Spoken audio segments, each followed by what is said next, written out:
My whole life, growing up as a 90s gamer kid, I was always a few years in on obtaining all my systems. I got a Super Nintendo in about 1995. I got a Nintendo 64 for my 10th birthday in 1998. We picked up a PS1 on sale in the year 2000. But for Christmas 2001, at the conclusion of its first full year as a console, my 13-year-old ass received a brand new Sony PlayStation 2. I was gifted a handful of games along with it, but one stood tall above the others. A disc that went in right away, and basically never came out for the ensuing months. Rockstar Games' Grand Theft Auto 3. Grand Theft Auto 3 was an absolute revelation. A violent, sprawling, compelling crime saga about a mute criminal who runs through a wide-ranging criminal underworld after being betrayed by his partners in a heist. The game was mission-based and allowed you to complete those missions in relatively any order, and further allowed you to freely roam the game's open world, a city teeming with life, where you could run around causing mayhem on a micro or macro level without any regard to following the plot of the story at all, a concept that felt revolutionary at the time. GTA 3 had a few meaningful preambles from the years immediately preceding its release. For me personally, it was an expansion on the things I loved about a series developed by the company Reflections Interactive called Driver, which featured you as an NYPD detective undercover working as the getaway driver for a local crime syndicate. 2000's Driver 2 blew my mind thanks to your ability to leave the car and roam around the environment. But the graphics were pretty ugly, and the world, while open, was pretty limited. GTA 3 had a sense of life and activity that felt addicting, and the game became an all-encompassing obsession for me. At one point, I felt like I could give you better directions through Liberty City than I could out of my own neighborhood. But Grand Theft Auto 3 also had a couple other obvious predecessors.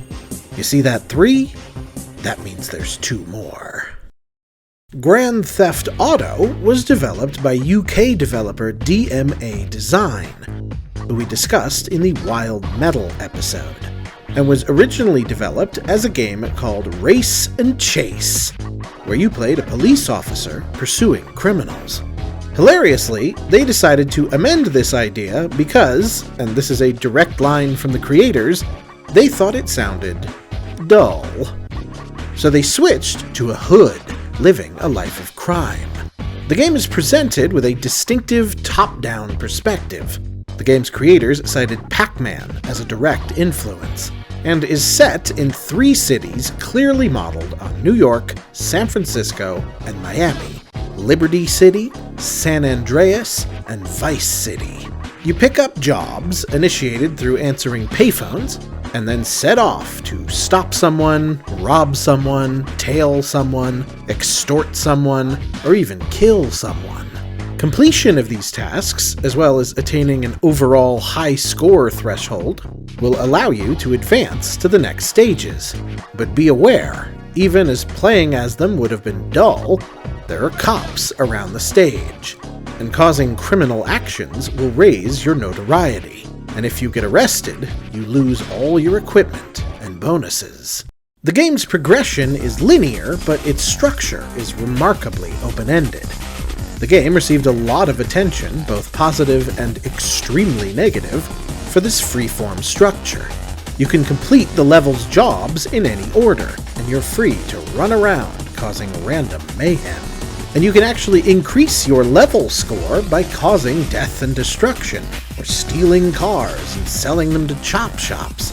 But if you get wasted and die, via cops or the elements, you lose everything and have to restart. This ability to do whatever you wanted garnered a lot of controversy, especially in Europe, being cited for extreme violence in several countries of the EU.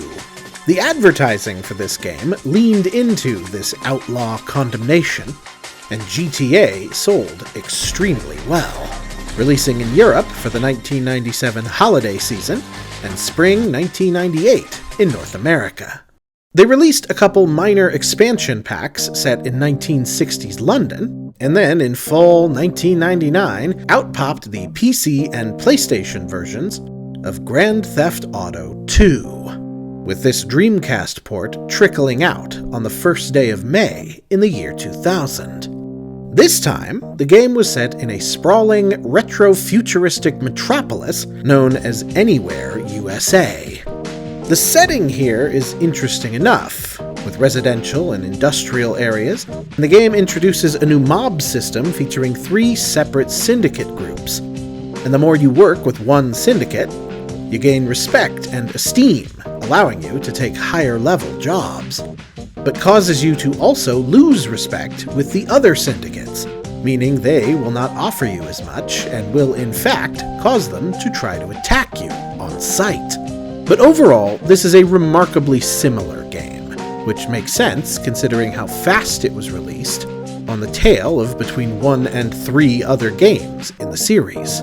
But then again, there's only a couple more months of difference to the time frame between GTA 2 and the release of 2001's Grand Theft Auto 3, which was, again, a radical, revolutionary 3D reimagining of the series that was such a revelation that it essentially rewrote the business of action video games in its image for the next 2 decades and counting of the format. So maybe I don't need to cut Grand Theft Auto 2 that much slack. As someone who grew up playing GTA 3 as a teenager, a game that I can safely say I've cumulatively played more in my life than any other non-Madden game, I had never actually sat down to the previous GTAs, and they felt like exactly the Proterozoic dinosaurs I was worried they might. A remarkable amount of the subsequent world-dominating GTA formula is present from the jump, though. The open structure, the juvenile humor, the ability to steal any car you want, and even the radio stations playing in the cars, with a variety of original songs and skits throughout. The problem there is that each car simply has a station attached, and that station starts at the same place every time you enter the car. So you can't just come in whenever, so anytime you get out of one car, you hear the station ID establish over and over every time you get back in, which gets punishing when, for instance, the station starts with a racist caricature of an Asian man saying teriyaki tastes like sake over and over and over. Rocky Talkie teriyaki, teriyaki tastes like sake. Rocky Talkie teriyaki, teriyaki tastes like sake. Rocky Talkie teriyaki, teriyaki tastes like sake. Also, I had really hoped I would be able to manage it better, but this Micro Machines-ass top-down view is really hard to navigate. And the controls, once again, really need 2 sticks to function. But because it's also overhead, it's these very bizarre and awkward tank controls, where you're pointing in directions, but also orienting in other directions to try and move. It's manageable if you're doing very basic activities, but it's really difficult if you have to change or react on the fly. The camera is so sharply attached to the car or person that it becomes sort of nauseating if you're swerving through traffic. I hated going very fast because it was just so viscerally unpleasant to look at. I'm thrilled that I finally got a chance to experience these games. I had always been curious about how they looked, felt, and played, since I had been such a fan of the subsequent PS2 games. But I found this really difficult to try and get into. The vibes are great, and in 2, trying to weigh which syndicate to do jobs for is interesting. But the controls are so cumbersome, and the perspective is so unwieldy, that it's hard to value the experience when the team has subsequently so thoroughly improved on every single idea presented here.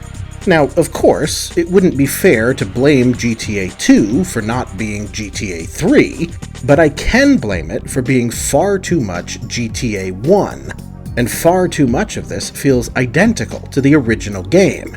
And with all these things present in the inaugural entry, GTA 2 mostly feels like too incremental in its improvements, and ultimately stands as an interesting footnote in the history of one of the short-list most important franchises in video game history.